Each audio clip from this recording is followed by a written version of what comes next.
ណិតកូនមិនដែលចេះអូ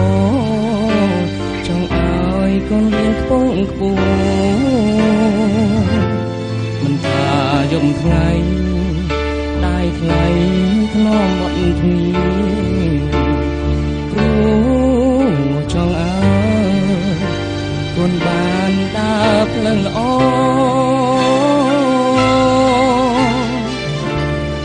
សង្យ៉ាងណាម៉ែមិនរញរីម៉ែស៊ូវេកនេះក៏ព្រោះតែកូនមិនយ៉ាងណាម៉ែថាមិនលំបាកឡើយសួរឲ្យកូនដល់ក្រោយមិនចង់ឲ្យដូចនាងម៉ែម្ដាយអាយណាតែថាមិនស្រឡាញ់កូនគូបីសូនចង់ឲ្យកូនខំរៀនព្រោះហើយមិនអាច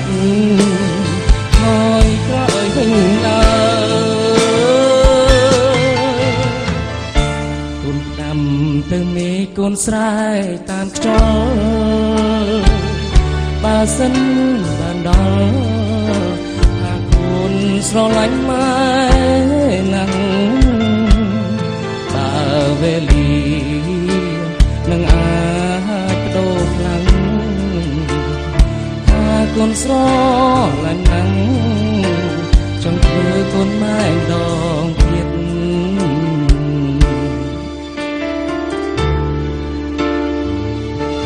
សិនជាម៉ែនៅឃើញកូនបានប៉ុណ្ណឹង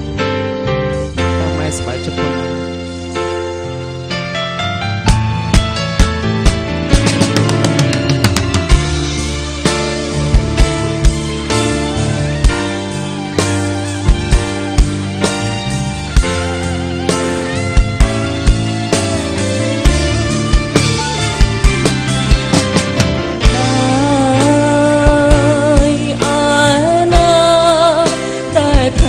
មិនស្រ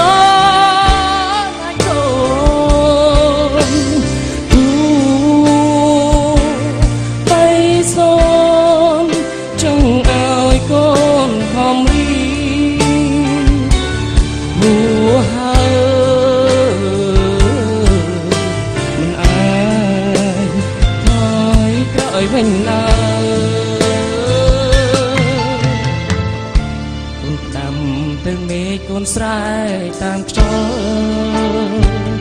បើសិនបានដល់ថាកូនស្រឡាញ់ម៉ែណាស់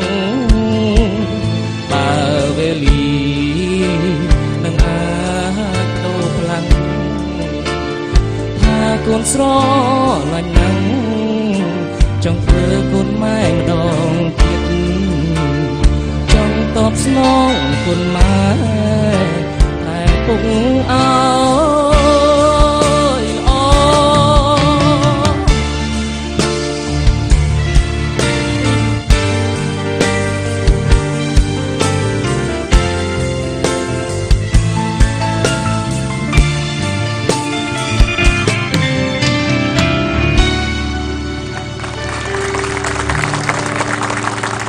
អរគុណ